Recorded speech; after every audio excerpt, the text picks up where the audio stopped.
So, Tony, a lot has happened in wrestling since we sat down talking about the more modern era. We saw that there was another successful event and some new records for the opposition and some new debuts, and more importantly, on your side of the fence, man, one of the biggest free agents. A lot of chatter about what Will Ospreay would do. He's got such a legacy in New Japan. Now it's official. He is a part of the AEW roster. You guys have quietly started to amass some really great talent over there, like Kota Ibushi and Will Ospreay, like real world renowned over in Japan performers. And man, you just keep getting stronger and stronger and stronger. And now there's Tony's new revelation of this Continental Classic tournament.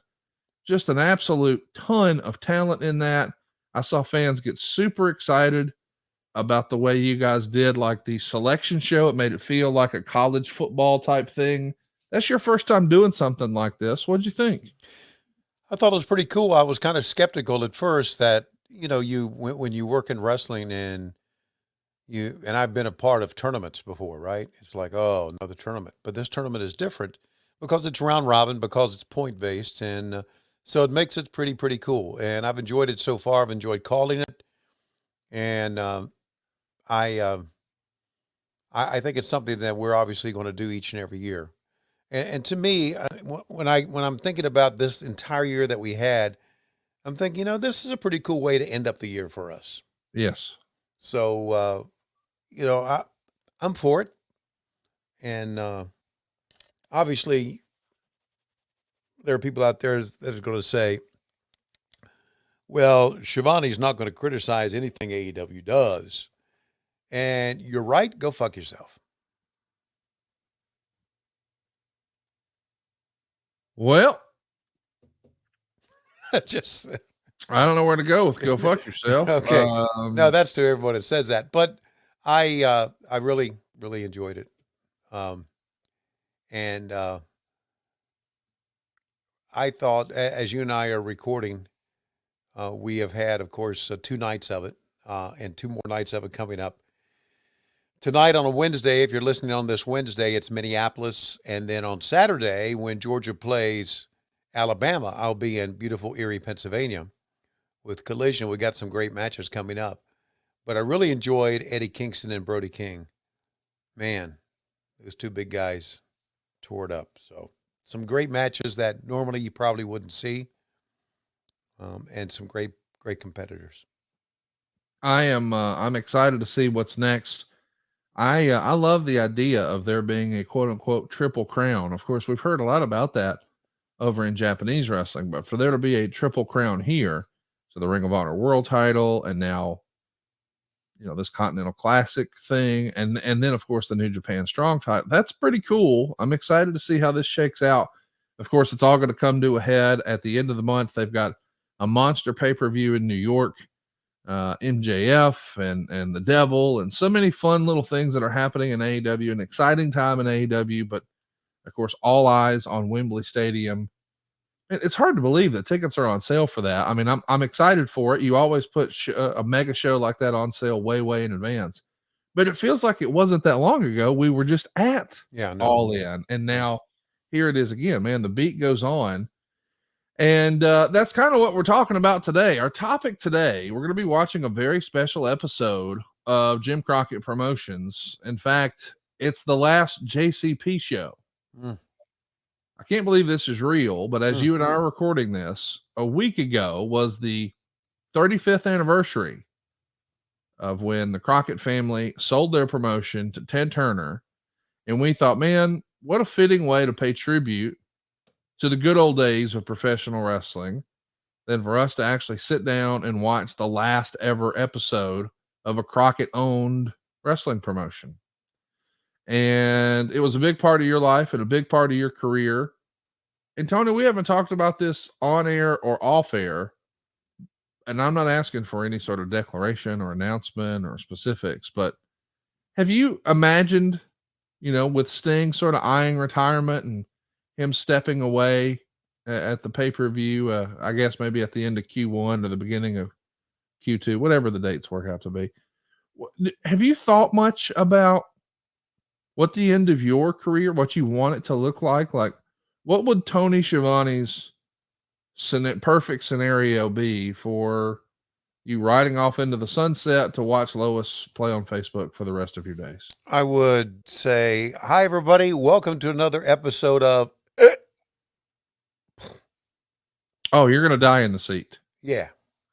Wow. Okay. And that doesn't mean I'm going to be 80 when I do it. I've always, I've often, you want to Jerry Lawler it. You want to go all the way. yeah, I just, I don't think I'm slowing down. I think sometimes um,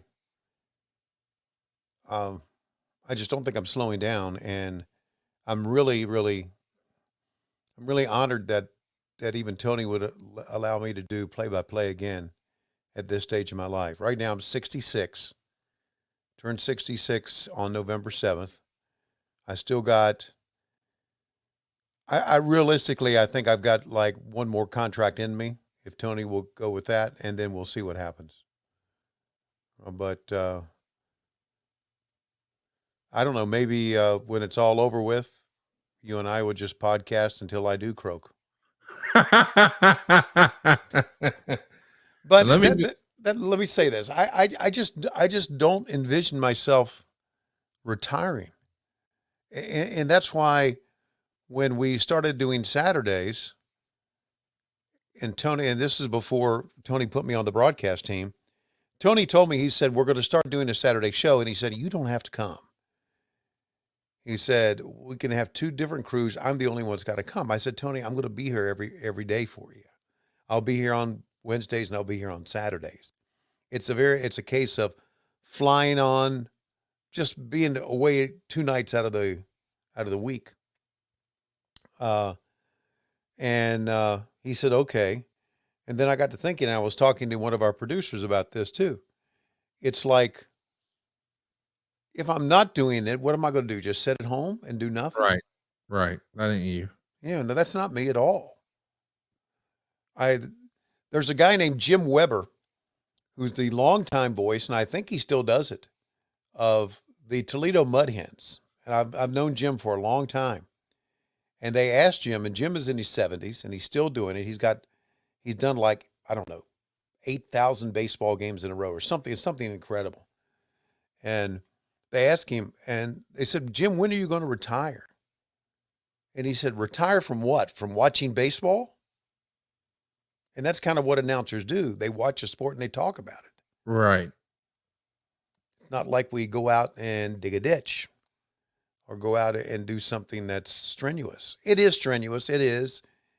There's a lot of pressure, but I love what I do, and I'm very fortunate. I had a chance to talk to a gentleman named Patrick Height, who works for the Stanton News Leader, the paper in Stanton, Virginia, and which is the town close. I was born in Stanton, but it's my hometown kind of. And he was doing an interview with me about the radio station I used to work at when I first started, WTON. And WTON is finally going to stop doing local sports after decades of doing local sports. And that's what I used to do, local sports on WTON.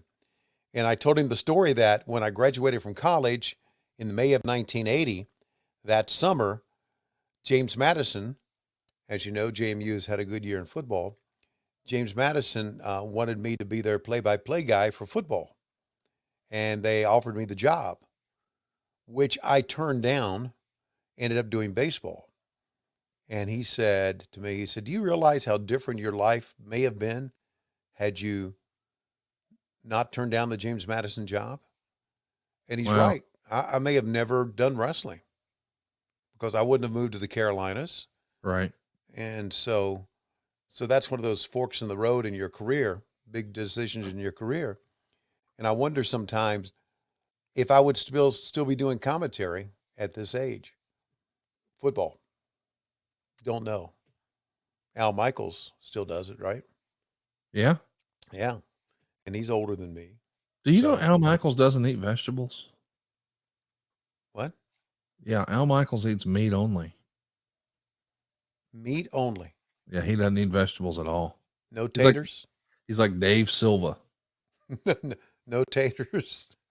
I don't know. I don't know a specific diet. I'm not personal friends with him. I just Okay. I Wow. saw an interview. I heard him. I was actually at, boy, this sounds awful. Go ahead. But I took an anniversary trip with my wife, Oh, and that's we so good. wound up. You stop. We wound up staying at a Ritz Carlton in Marina Del Rey in Wow. California. I know that Wow. sounds awful, No, it but sounds great. we're one table over from the broadcast crew. So Chris Collinsworth is there with Al Michaels and somebody else, and I hear the voice, and I'm like, "Wait a minute, that's Al Michaels." Hmm. No, I can't be. I keep eating my breakfast, and then I'm like, "Wait, that's definitely Chris Collinsworth." So I'm like, "All right, I got to go to the bathroom." And when I come back, I just want to get eyes on it because I didn't want to do one of these turn your head gimmicks. So I just went to the bathroom and I come back and I'm like, holy shit, that's them. Uh-huh. I heard his order and I thought, well, I'm eavesdropping too hard, but that sounded like a really peculiar order. Uh-huh. And then I saw an interview with him not too long ago where he's never eaten anything green, I think. Like he's just grossed out by all vegetables. And I was like, damn, Dave Silva and Al Michaels could be boys. Yeah, I just wonder that kind of goes against everything that healthy people tell you about. Right? You're not going to live long if you just eat meat and uh well, I guess it's an all protein diet, right? I mean, I think the idea is he's never knowingly eaten a vegetable in his life. Mm. That's the quote. Never knowingly. So maybe he's had one accidentally. No. But I'm just thinking, like when I was a kid, man, that was not negotiable. No. No, you're You right. You're you right. can't get up until you cleared your plate and you're eating those damn green beans or whatever the hell it Yeah. was. Right. Hey, I was just looking it up. He just turned 79. Isn't that crazy? Yeah, it is crazy. So you got a little time in front of you. Yeah, Call a little one would rat. think. One would think. I don't know. I don't know if I'll go that far or not, but anyway, I'm very fortunate to still be doing what I'm enjoying, and I really am enjoying it. Enjoying it. Coach Rosie just said he went to ASU. He'd be an Al Michaels. He is an Arizona State guy.